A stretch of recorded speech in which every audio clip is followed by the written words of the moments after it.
আসসালামু আলাইকুম দর্শকবৃন্দ, আপনার জন্য সুখবর। গ্রিন এডিটের পক্ষ থেকে আপনাদের জন্য নতুন আমাদের এক প্রযুক্তি, একটা ইনোভেশন। আপনারা জানেন আমাদের যারা হাব ওনার আছেন, যারা আমাদের সিডলিং নিয়ে কাজ করেন, সেক্ষেত্রে সবচেয়ে বড় সমস্যা হচ্ছে সিড প্রপারলি জার্মিনেশন হয় না। আমরা যখন পলি হাউসে বা খোলা মাঠে আমরা যখন চেষ্টা করি সিড জার্মিনেট করার, তখন সবগুলো সিড থেকে অঙ্কুরিত হতে অনেক সমস্যা হয়। সেই সমস্যার সমাধান হতে আমাদের সকল উদ্যোক্তা বা চাষি ভাইদের জন্য গ্রিন এডিটে নিয়ে এসেছে জার্মিনেশন বক্স।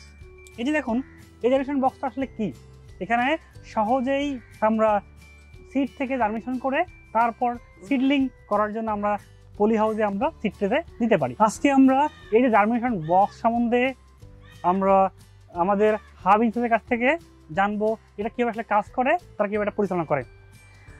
ওয়াহিদুল ভাই, একটু বলবেন আমাকে কি কাইন্ডলি কীভাবে এটা কাজ করে? আসসালামু আলাইকুম। গ্রিন এগ্রিটেকের পক্ষ থেকে সবাইকে আন্তরিক অভিনন্দন ও শুভেচ্ছা। আমরা আজকে ভাই যেহেতু জানতে চেয়েছে যে আসলে এই যে জার্মিনেশন বক্সটা কি, এটা একটা বাষ্প বলা চলে। এটা কারেন্টের সাহায্যে জার্মিনেশন হয়। আচ্ছা আচ্ছা। প্রথমে যে বীজটা আমরা জার্মিনেশন করব সেটা খুলিয়ে রোদে একটু শুকাইতে দিতে হয় আধা ঘন্টার মতো। আধা ঘন্টা শুকানোর পরে ওটাকে আবার ছায়ার মধ্যে আধা ঘন্টা ঠান্ডা করতে হয়। আচ্ছা আচ্ছা। ঠান্ডা করার পরে ওই বীজটা পানিতে ভিজাইয়া একটা সুতির ন্যাকড়া কাপড় টাইপের দিয়ে ওই বীজটা ওখানে দিয়ে একটা রোল বানায়া। স্যাম্পল রোলটা আছে না এখানে? হ্যাঁ, স্যাম্পল আছে এখানে। এই যে স্যাম্পল, এই যে আমাদের একটা বীজ দেওয়া আছে, এখানে একটা স্যাম্পল একটা বীজ দেওয়া আছে, এটা বীজ দেওয়া আছে। এটা একটা রোল বানাইছি আর কি। আচ্ছা। রোল বানার পরে এখানে দেওয়ার পরে একটা ভান্ডার মধ্যে দিলেও হবে বা এমনি রাখলেও হবে। তারপর আমরা কি করি, এখানে রাখা হইলো। এরপরে যেটা উপরের কাজ, এখানে উপরে তেমন কোনো কাজ নাই, এটা অটোমেটিক। এখানকার যে তাপমাত্রাটা এটা অটোমেটিক ভাবে এটা নিয়ন্ত্রণ করে। শুধু সুইচ দিলে যতটুকু তাপমাত্রার প্রয়োজন ততটুকুই থাকবে। আচ্ছা, যেটা প্রয়োজন নেই তখন লাইট অফ হয়ে যাবে। আচ্ছা, আমি এখানে একটা অ্যাড করি। এখানে দেখেন, এই যে আমরা দেখতে পাচ্ছি এখানে একটা, এই যে লাইট, এটাকে বলা হয় থার্মোস্ট্যাট। এর কাজ হচ্ছে তাপমাত্রা নিয়ন্ত্রণ করা। আমরা যখন এটাকে আবদ্ধ করে রাখি, তখন এই যে তাপমাত্রা নিয়ন্ত্রণ থার্মোস্ট্যাট কী করে, যে যে তাপমাত্রা আমার দরকার, আমরা জানি যে সিড জার্মিনেশনের জন্য তাপমাত্রা করতে 20 থেকে 25 ডিগ্রি সেলসিয়াস তাপমাত্রা। কিন্তু আমাদের ওয়েদারে কী হয়, তাপমাত্রা কখনো থাকে 5 ডিগ্রি, কখনো থাকে 30 ডিগ্রি। এই যে তাপমাত্রা ফ্লাকচুয়েশন, আমরা দেখি এখন শীত মৌসুম বর্তমান, তখন তাপমাত্রা কিন্তু 5 থেকে 6 ডিগ্রি, বেশ করে কোনো জায়গায় 2 ডিগ্রিও হয়। তখন তারা কীভাবে আমাদের কৃষক কীভাবে তারা জার্মিনেশন করবেন?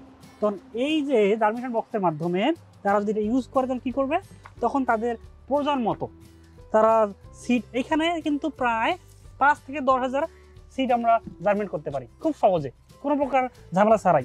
জাস্ট ওখানে রেখে দিবে, ওখানে সিড জার্মিনেট করবে। তাপমাত্রা নিয়ন্ত্রণ আছে। একই সাথে এই যন্ত্রটা এটি বলা হয় আমাদের ময়শ্চার নিরোধক, অর্থাৎ ময়শ্চার কনজার্ভ করবে। আমাদের যে আর্দ্রতা ব্যাপারটা আছে, এই আর্দ্রতা নিয়ন্ত্রণ করে এই যন্ত্রটা। তাহলে আমরা দেখতে পাচ্ছি, আমরা জানি যে সিডের জন্য, সিড জার্মিনেশন করার জন্য তাপমাত্রা এবং আর্দ্রতা খুবই গুরুত্বপূর্ণ। আর এই জার্মিনেশন বক্সটার মতো তাপমাত্রা এবং আর্দ্রতা কী করতেছে, নিয়ন্ত্রণ করতেছে, কন্ট্রোলিং করতেছে। এর ফলে কী হয়, আমরা সহজেই আমাদের বীজ থেকে আমাদের বীজ জার্মিনেশন করার মতো একটা অবস্থা তৈরি করতে পারবো। তারপর আমরা এখান থেকে নিয়ে আমাদের যে সিড পলি হাউস আছে, এখানে আমরা ট্রেতে দেওয়ার মাধ্যমে সহজে আমরা চালাতে করতে পারি। দর্শকবৃন্দ, এই হচ্ছে বিষয়। আপনারা যদি, আমাদের এটা মোটামুটি বড় একটা সাইজ, এর চেয়ে ছোটো সাইজে অ্যাভেলেবল। আপনারা চাইলেই আমাদের কাছ থেকে এই জার্মিনেশন বক্স কিনতে পারবেন সুলভ মূল্যে। এর জন্য আমাদের স্ক্রিনের নাম্বারে আপনারা কন্ট্যাক্ট করবেন। ধন্যবাদ সবাইকে।